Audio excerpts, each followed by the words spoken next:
வசனத்தை வாசிக்க வேண்டும்னா அந்த வசனம் எங்கெல்லாம் இருக்குங்கிறத பற்றி நம்ம ரொம்ப ஆழ்ந்து சிந்திக்கலாம்.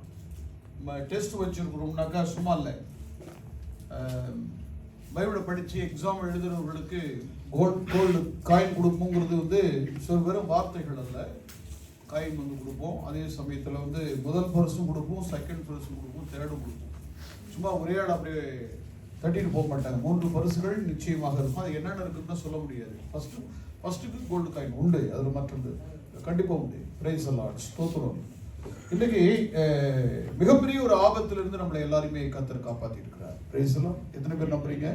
1 லட்சம் கார்கள் இன்றைக்கு தண்ணியில மிதக்கிற இந்த காட்சி, இந்த மழையை நேராக பார்த்த ஒரு சிலர் தான் இருக்க முடியும், எல்லாரும் பார்த்துருக்க முடியாது. நம்ம சபையில் கூட ஒரு சிலர் பார்த்துருக்கலாம். அந்த மழை வரும்பொழுதும் அந்த மழையினுடைய தாக்கம் எப்படி இருந்தது என்பதையும் நான் காரில் வரும்போது பார்த்தேன். பிரைஸ் லார்ட் ஸ்தோத்திரம்.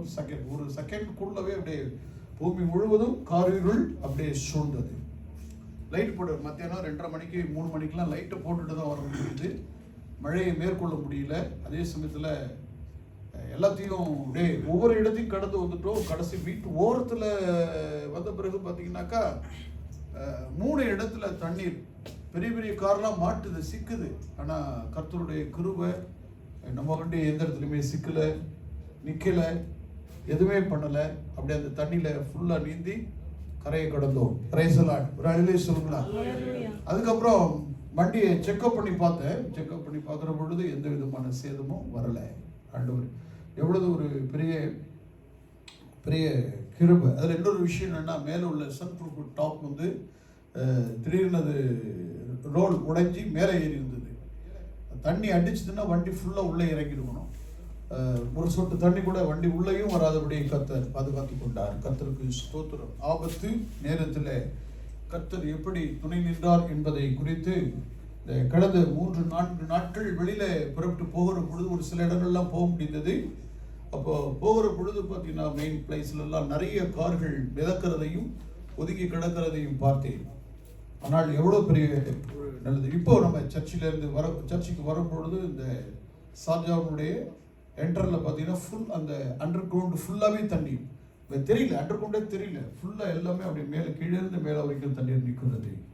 எவ்வளோ பெரிய ஆபத்திலிருந்து நம்மளை கர்த்தர் காப்பாற்றிருக்கிறார். கர்த்தருக்கு ஸ்தோத்திரம். நம்ம வசனத்துக்கு நிறைய கடந்து சொல்லுவோம், வாசிப்போம். 3ஆம் வசனத்தை வாசிப்போம். 1, 2, 3 வசனத்தை மட்டும் வாசிப்போம். கர்த்தாவே, என் வார்த்தைகளுக்கு செவிகொடும், என் தியானத்தை கவனியும். நான் உம்மிடத்தில் விண்ணப்பம் பண்ணுவேன். என் ராஜாவே, என் தேவனே, என் வேண்டுதலின் சத்தத்தை கேட்டதும். கர்த்தாவே, காலையிலே என் சத்தத்தை கேட்டதுவீர்.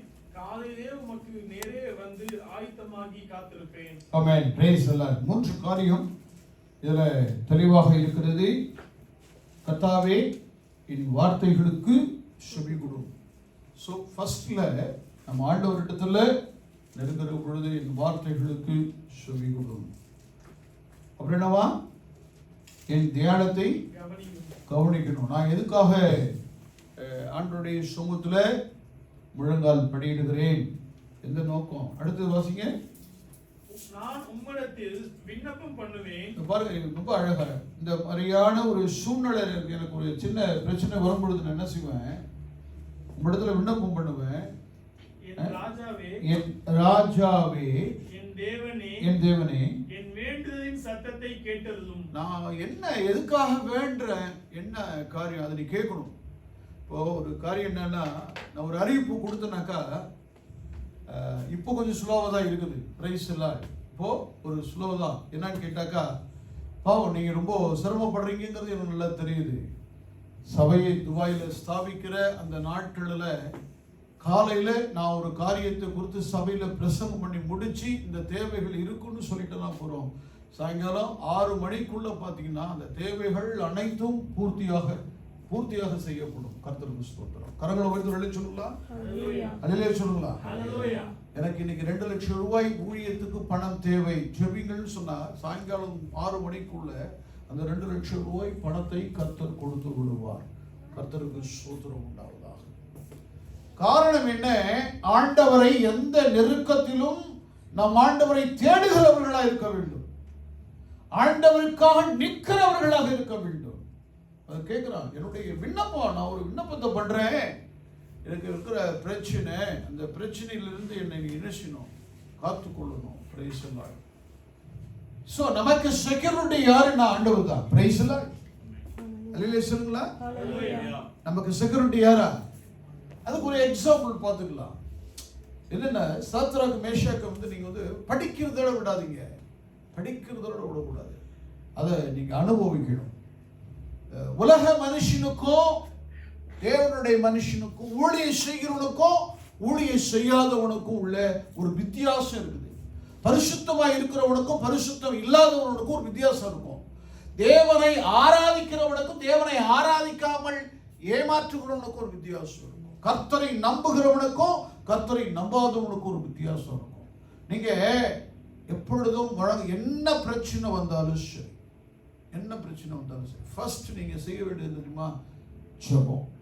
அதை விட்டுட்டு அடுத்த ஒரு சப்போர்ட்டை நீ தேட ஆரம்பிச்சுனாக்கா நீ ஃபெயில் பண்ணிட்டு அர்த்தம், ஃபெயிலியர். என்னுடைய அனுபவத்தை உங்களுக்கு நான் சொல்றேன். எனக்கு என்ன பிரச்சனை வந்தாலும் சரி, நான் பிரச்சனையை பார்க்கறதே இல்லை. நான் உடனே போய் ஆண்டவர்கிட்ட என்ன சொல்லுவேன், ஒரு தகப்பன்கிட்ட சொல்ற மாதிரி, சரி ஆண்டவரே, இந்த ப்ராப்ளம் இப்படி வந்திருக்குது, நீங்க என்ன பாதுகாத்துக் கொள்ளணும். கரங்களை உயர்த்து வெளியே சொல்லுங்களா. நீங்க என்ன பாதுகாக்கணும். Price the Lord. நான் உமக்கு ஊழியம் செய்றேன், நான் உமக்கு ஊழியம். அது எவ்வளவு பெரிய ப்ராப்ளமா இருந்தாலும் சார், சாதாரணமான சாப்பாடா இருந்தா கூட சார் தான், நான் இன்னைக்கு என்ன சாப்பிடணும்னு தீர்மானிக்கிறேனோ அதை கூட எனக்கு ஆண்டவர் தான் தீர்மானிச்சு கொடுக்குறது. இன்னதான் உங்களுக்கு வேணும். நான் யாருக்காவது எதையாவது செய்யணும்னு நினைச்சா கூட என் மாம்சத்துல யாருக்காவது கூப்பிட்டு பிரியப்படுற அளவுக்கு வாங்க பிரதர் உட்காருங்க காஃபி குடிக்கலாம் சொல்லவே மாட்டேன். எனக்கு கர்த்தர் என்ன சொல்ல வைக்கிறாரோ அதை தான் செய்வேன். பிரைஸ் காட். ஒரு அள்ளி சொல்லுங்களா. மாம்சமா எதுவுமே செய்ய மாட்டேன். கர்த்தர் ஸ்தோத்திரம் உண்டாவதா. அடுத்தது என்னவா? கர்த்தாவே, காலையில் என் சத்தத்தை கேட்டருள்வீர். அப்ப காலையில ஆண்டவர் சத்தத்தை கேட்கிறேன்னா காலையில எழுந்திரிச்சு ஜெபிக்கிறோமா? கரெக்டா நான் 3 மணிக்கு நான் ஆராதனைக்கு வரணும். 2:30 மணிக்கு டியூட்டி முடிஞ்சு வருவேன். அரை மணி நேரம் தான் டைம் இருக்கும். ஆனா அரை மணி நேரம் எனக்கு முன்னாடியே கார் வரும். எனக்கு தெரியும், நான் சொல்லிடுவேன். நான் டைமிங் கரெக்டா சொல்லுவேன். கூப்பிட்டு கரெக்டா எனக்கு செய்வோம். வீட்டு வாசல் கார் நிற்கும். காரில் ஏறுவேன். ஒரு நல்ல அந்த 10 நிமிஷம் தூங்கியிருப்பேன். ஏன்னு கேட்டால் அவ்வளோ அலைச்சல் இருந்திருப்பேன். அங்கே நேரம் இங்கே பார்த்தாக்க ஒர்ஷிப் பண்ணுவாங்க. ஒர்ஷிப் முடிச்சுட்டு உடனே மெசேஜுக்கு போவேன். மறுபடியும் அப்படியே போயிட்டு டியூட்டிக்கு போயிடுவேன். என்னுடைய வாழ்க்கை ஒரு நிமிஷம் கூட ஆராதனையில் மிஸ் பண்ணினதே இல்லை. கரங்களை உயர்த்து விழிச்சுக்கலாம். நான் காலையில் என்னவா வசனத்தை பாருங்க. காலையிலே என் சத்தத்தை கேட்டருவி. காலையிலே உமக்கு நேரே வந்து. யாருக்கு நேரா? உமக்கு நேராக வந்து ஆயத்தமாகி காத்திருப்பேன். ஆயத்தமாய் தான். சோ நோ ப்ரிப்பரேஷன் இல்லாம இல்லை. நான் சில சோம்பேறிகள் பார்த்தீங்கன்னா எப்படின்னாக்கா, 2 நிமிஷத்துல என்ன சாதிக்க போறேன்னு எனக்கு தெரியல, ஒரு 5 நிமிஷம் வெயிட் பண்ண. 12 மணி நேரம் படுத்து கிடந்தா கூட அந்த 5 நிமிஷத்தினுடைய சுகம் அவங்களுக்கு ஒரு பெரிய இன்பம். பரலோகமே 5 நிமிஷம். ஸோ 5 நிமிஷம் வெயிட். ஆண்டவர் ஒரு நாளைக்கு இருங்க 5 நிமிஷம் வெயிட் பண்ணு, ஏன் கொஞ்சம் வெயிட் பண்ணி தூக்கிட்டு வரேன் அப்படின்னு சொன்னீங்கன்னாக்கா அவரு வெயிட் பண்ணுவார். சமயம் கிடைத்தாலும் கிடைக்காத விட்டாலும் உனக்கு எப்பெல்லாம் சமயம் கிடைக்குதோ அப்பெல்லாம் நீ கர்த்தருடைய வார்த்தையை அறிவிக்க வேண்டிய இடத்துல அறிவித்துடணும். அதனுடைய கடமை. எப்ப வாய்ப்பு கிடைச்சா போறோம். ஒண்ணும் இல்லை, சார்ஜாவில் இப்படி நடந்து போயிட்டு இருந்தேன். ஒருத்தன் டெலிஃபோன் பண்ணிட்டு இருக்கிறான். ஒரு கார்டு பார்த்துக்கிட்டு தான் இருக்கிறேன். நானும் பக்கத்துல பேசிட்டு இருக்கிறேன். கார்டு முடிஞ்சிருச்சு. ஓடி போய் கார்டு வாங்கிட்டு முடியாரா, அதுவும் போடுறான். ஓடி போய் கார்டு வாங்கிட்டு ஒரு 5 கார்டு எனக்கு முடியும். 30 ரூபாய்க்கு கார்டு போட்டால் 6 நிமிஷம் தான் பேசலாம். 12 நிமிஷம். 30 ரூபாய்க்கு 12 நிமிஷம் தான் பேச முடியும்.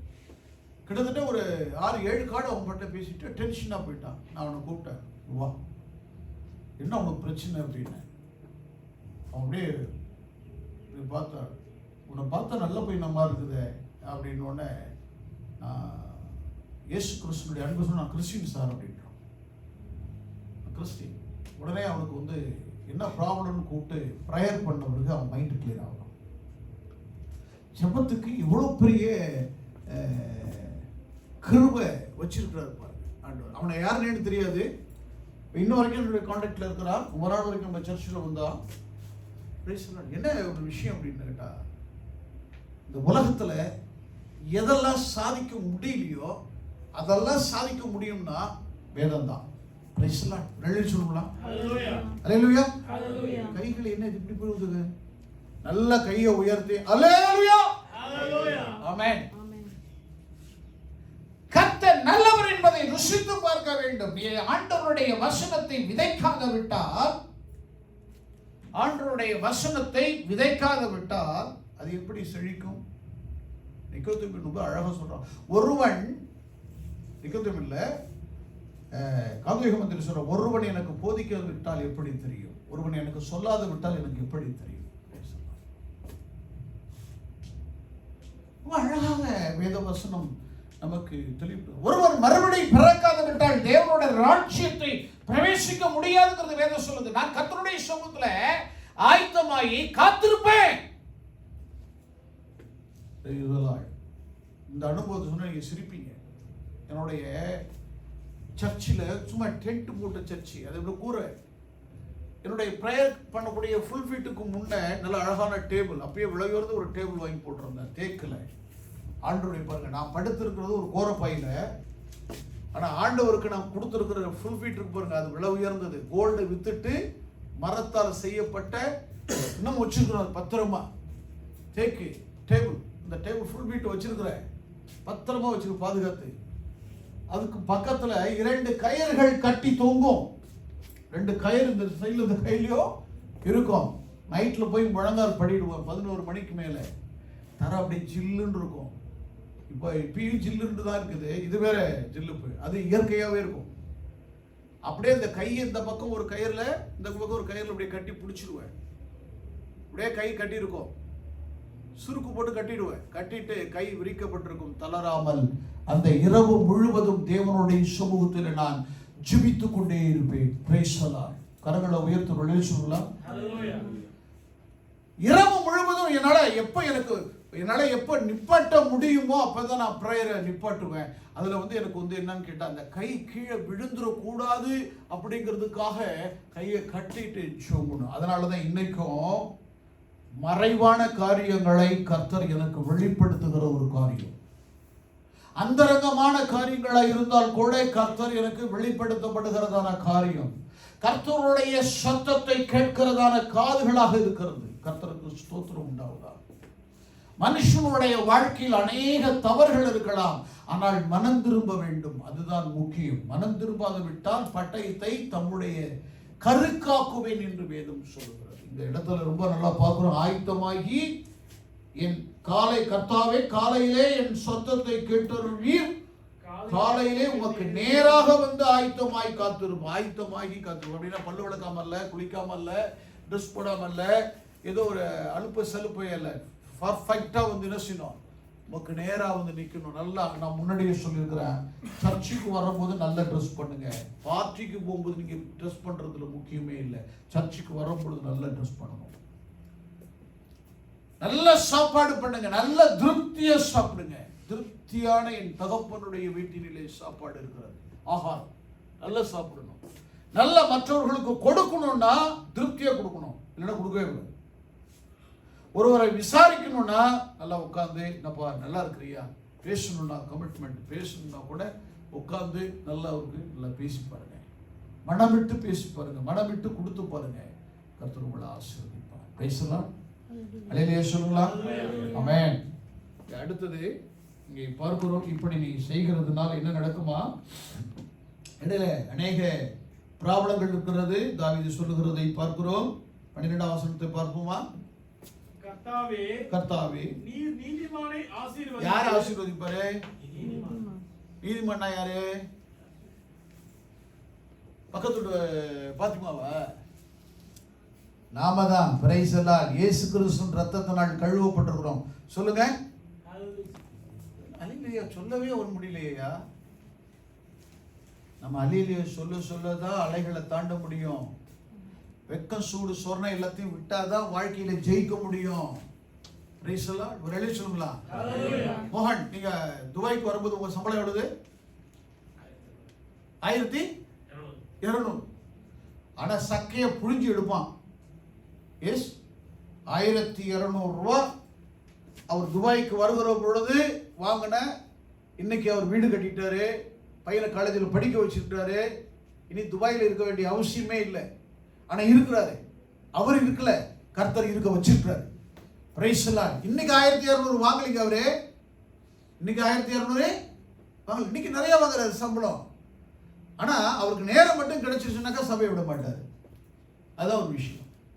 நேரம் கிடைச்சிருச்சுன்னா உடனே ஃபோன் பண்ணி, ஐயா நான் ஃப்ரீயா இருக்கேன், நான் வந்துடுறேன் பாரு.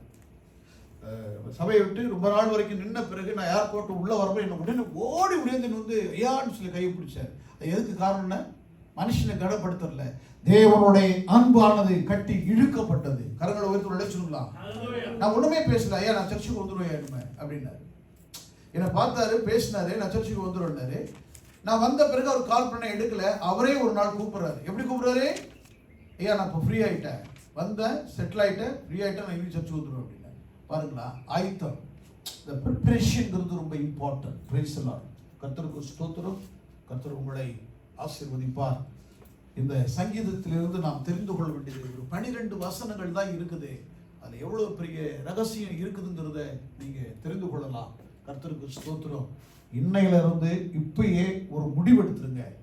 எந்த ஒரு காரணத்தையும் ஆண்டவரிடத்துல கேளுங்க, அவர் பரிபூர்ணமா கொடுப்பார்.